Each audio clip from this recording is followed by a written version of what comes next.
Good evening and welcome back to the channel. It's great to have you as always on board. You're going to hear a little noise in the background. My wife is actually sewing. I believe she's sewing a dress this evening. I'm not sure. She's always sewing some type of clothing. Again, that's an important thing for women to be in practice of doing. If you haven't done it yet, you should start learning. I'm not knocking you and calling you a bad person or a bad Christian because you don't know, but it's time to learn. But I'm going to make this video really short this evening. I know I promised videos on Wednesdays and Saturdays. We're going to be talking about that in a little bit.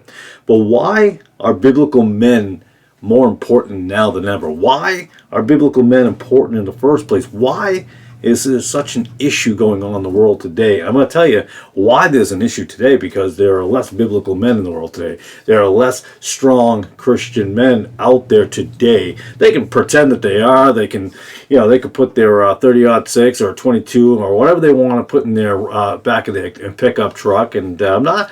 People go, oh, you're just knocking all these rednecks. No, I'm not knocking them at all. What I'm saying is they've been misled to believe what real strength is. I don't care about your AR-15. I don't care about whatever automatic rifle you have. I don't care how many pistols you have. I'm not going to tell you whether I have anything or not, because, hello, why would I advertise that to the world? That makes no sense.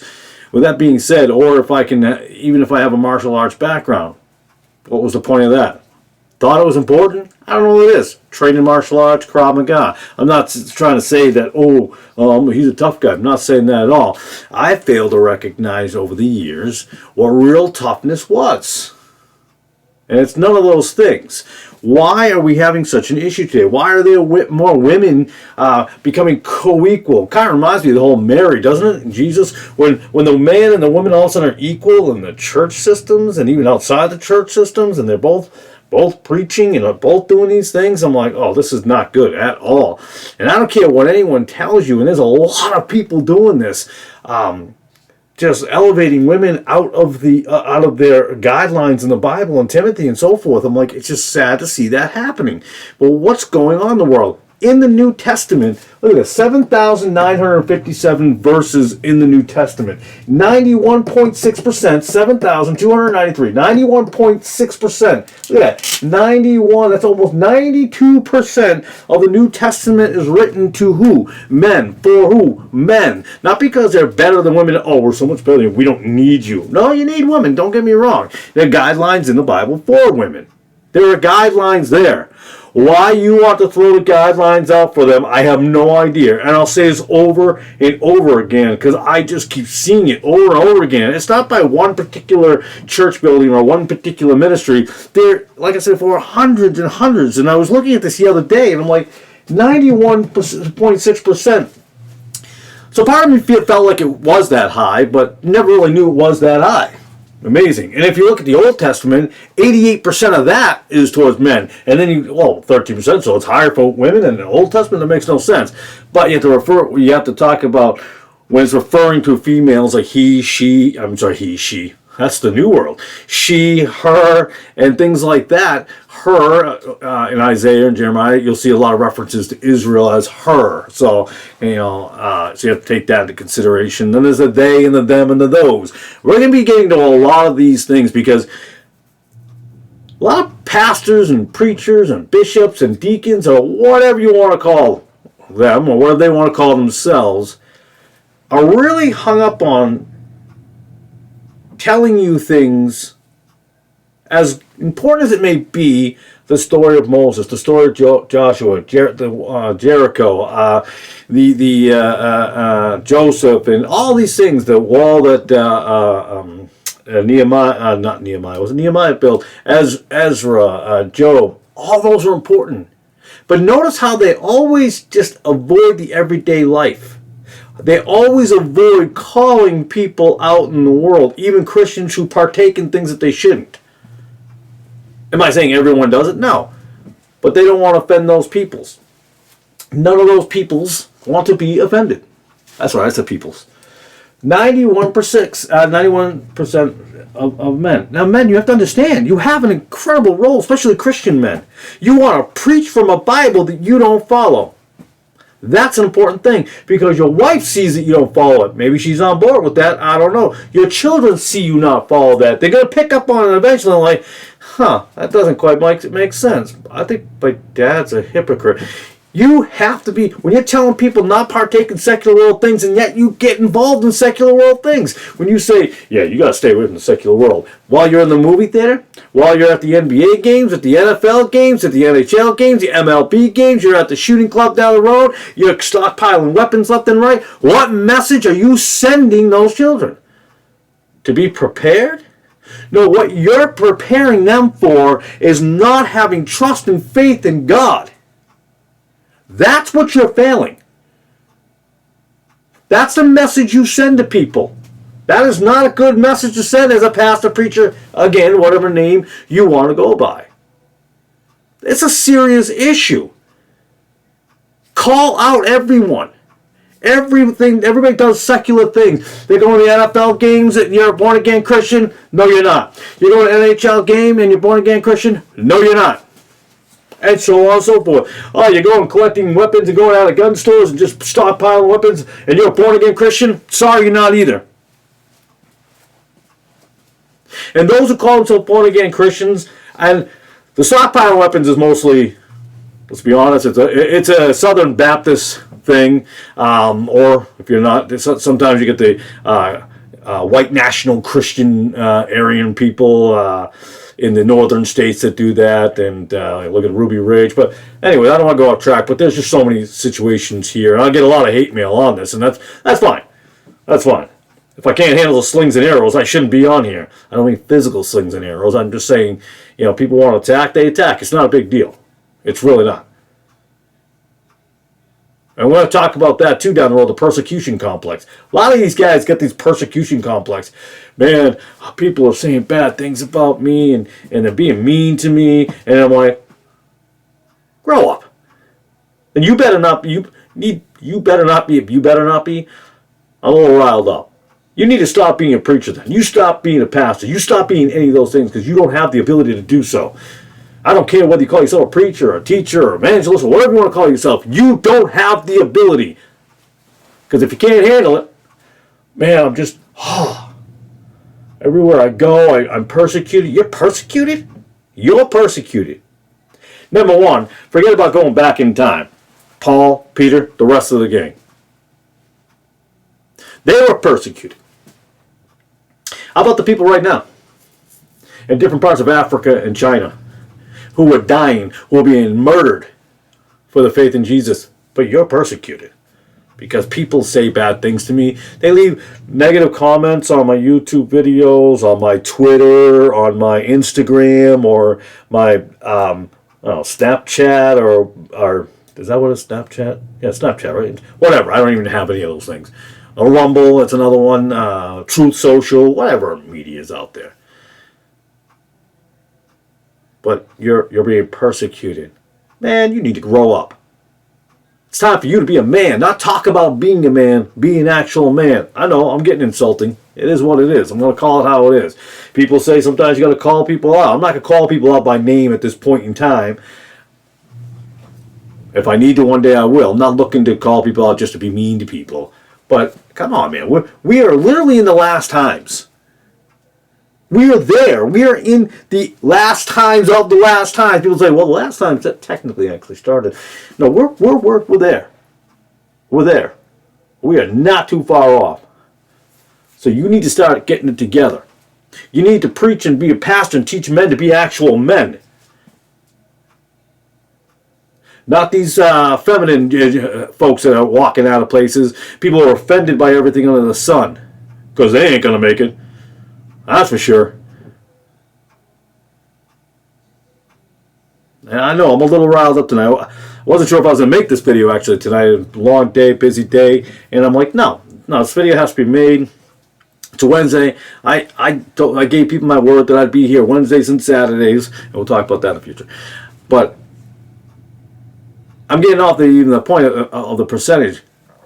But men are called to preach. They're called to teach. They're in charge. You need to lead your wives in the right way. You need to lead your children in the right way. Now, I'm not saying, now there are going to be people out there and go, well, my son is 21 and he's not, he fell off and stuff like that. I love the people who want to criticize folks like that. A lot of pastors do that. Oh man, I've seen that over the years. Pastors like, well, you need to rule your house and man, you need to follow everything under there. What about the fact that you don't qualify as a bishop or a deacon because you're a liar? Maybe it's a filthy lucre, or they're quick to judge other people unrighteously. That's an issue. Man, when your kids are older and they're grown and they're gone, there's nothing you can do. There's nothing you can do. You can give them what you got, and hopefully they come to the Lord. I know good solid families who have one or two kids. One goes one way, one goes another. If you think you can save everything on the planet, well, you're ignorant, because that ain't going to happen. I wish it would, but it doesn't happen. People go, no, this is going to be a great revival. And it's going to, yeah, like you've never seen before. And there's also going to be a falling away of what you've never seen before. So we can go down that road. But back to men, I'm sorry, 91.6% of these verses, so 7,293 verses out of those 7,957 verses are for and to men and about men. About the brethren, about the brothers in Christ. The husbands. We got to get this straight. We have got, guys, men, you got to get it together, folks. Seriously. You got to stop with the nonsense and like, oh, I don't want to step on anybody's toes. Are you kidding me? A lot of people who follow me know my my little catchphrase. Rock the boat. I'm going to flip the boat over. What are you doing? You've got nothing to lose, but everything to gain. You understand me? You have everything to lose when you don't do what you're supposed to. When you decide to take verses in the Bible and twist them to your narrative, which it happens quite frequently. I'll go as far as to say you don't care about your wife and you don't care about your children. If you're born again, if you claim to be born again, you don't love them. Because if you did, you'd start taking charge. And not a mean, male, chauvinistic, and, you stay in that kitchen barefoot pregnant. I'm not saying that at all. Okay, I made the joke one time to my wife, and she looked at me and goes, that's not funny, honey. I'm like, all right, it was just a joke. But she wants to be in the kitchen, and it's a beautiful thing. I'm like, I've said this before. Women are great. They have such and even though it's 8% of them in the Bible in the New Testament is about them being mothers and wives and taking care of children. What an important role. Huge. So that 8% is a huge 8%. 92%. Why? Because you're leaders. Men are leaders. Well, they're supposed to be. They're leaders. So start being leaders. Stop trying to play a game. Stop towing the line. Stop straddling over here and over here. You want to be an example? You want to preach the Word of God? Then stop watching every sports out there. Well, you must not play sports. Get out of here. I was in sports for years. I grew up on sports. And I was in a Pentecostal church. Oh, look at that. A lot of hypocrites out there. A lot of them. Seen them throughout the years. All out there. I'll even quote Peter Ruckman. I've seen some birds. Because I've seen some birds. I remember when I saw him say that, it cracked me up because I'm like, yep, I've seen some birds. There are some interesting characters out there. And it's funny because, when it says nothing new under the sun, and there is nothing new under the sun. Because those birds keep coming back. And coming back. And coming back. They'll take a different form, but they come back. They'll repackage, but they'll come back. Men, 92%. Do you understand that? 92%. Your wives need you. Your children need you. God needs you to do your job and be a man. Stop with who's going to be playing on Sunday. If I'm willing to make a bet, I'm going to bet you're going to hell. And that should open up the comment section of people who get mad at me. Be mad. I'm not even trying to be here to make you mad. I'm just telling you the truth. You can't claim to follow the Bible and then do all those other things. You want to know why people are so against, well, other than the devil and Satan himself, you want to know why people walk away from churches or give up on churches or don't want to go into church buildings and give up on preachers on YouTube and preachers on Rumble and preachers everywhere else? You want to know why? Because they never follow. And some you don't even know, because if you don't see them, how do you know? And we'll talk about that down the road, about church buildings. Man, a building is supposed to exist. A structure is supposed to exist. I'm not talking about the steeples and so forth and so on, the 501c3s. And we'll get into that. Eventually, I'll go through the whole 64-page IRS deduction list and how that works and how churches claim they can't, they have to be 501c3s when they are, but they're not. But why are they 501c3? Okay, you know what? I'm going to go off the path, but that's a big video coming up. We're going to really talk about that. It's a huge, huge thing to talk about. So let's finish this up because I didn't want to make a song. 92% of men, 92% of this Bible, sorry, men, 92%. And the sad part is, it's probably the same percentage of men who call themselves Christians who partake and follow the world. With the NBA, with the NHL, the NFL, MLB, your shooting gun clubs, the NRA, and all that nonsense. Doesn't say I don't believe you should have a weapon to hunt game, but even that's going to end soon.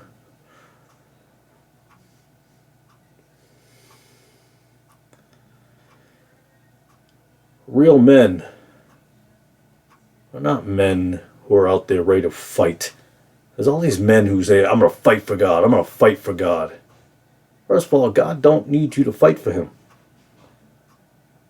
That's not your role. Your role is not right now to be out there fighting physical fights.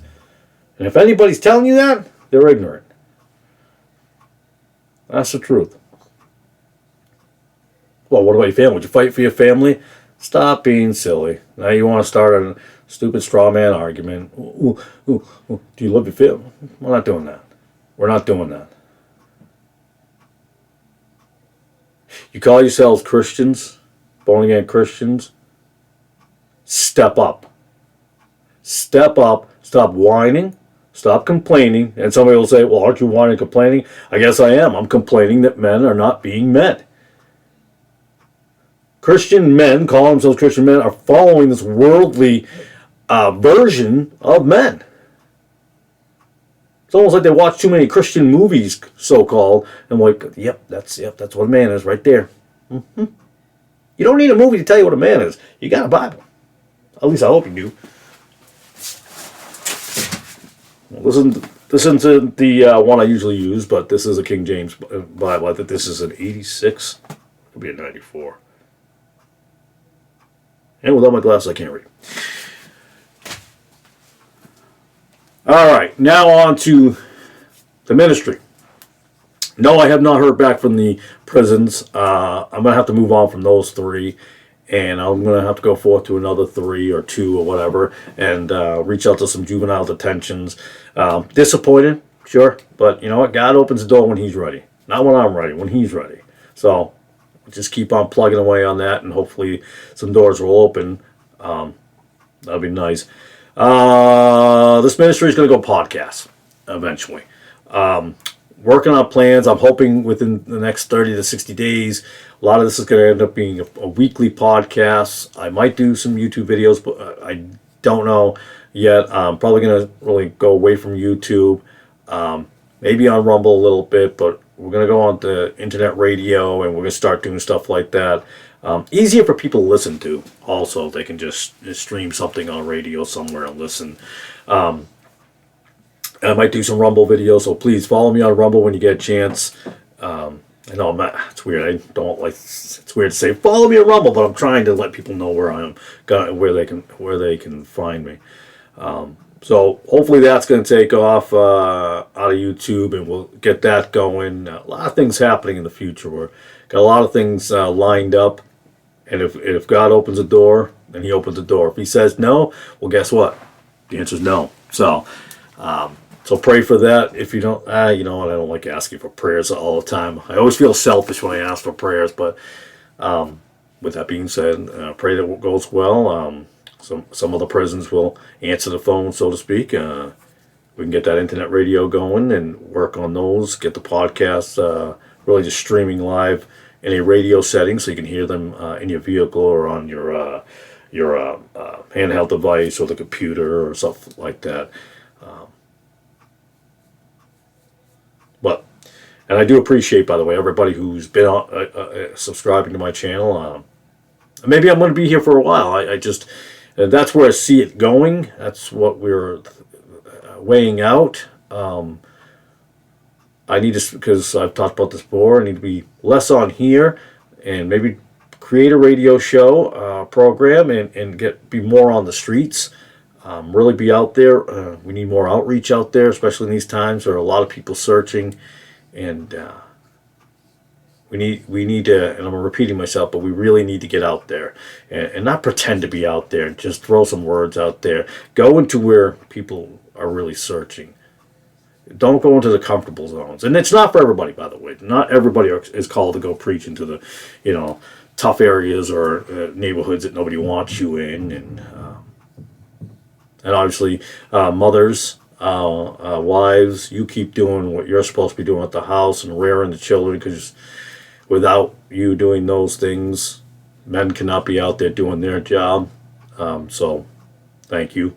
I thank you, my own wife, but I'm thanking you for the men that you're supporting as a helpmeet. It's we got some, there are tough times coming, and there are people searching. They just don't know where to go. That's all there is to it. So now I'm going to end with that. 92%, guys. Men, 92% of the New Testament is on your shoulders. You got to step up. Your wives need you. Your children need you. You need to lead them in the ways of the Lord. And with that, as my computer seems to be glitching out a little bit over here, and with that, I appreciate your time. God bless and have a beautiful evening.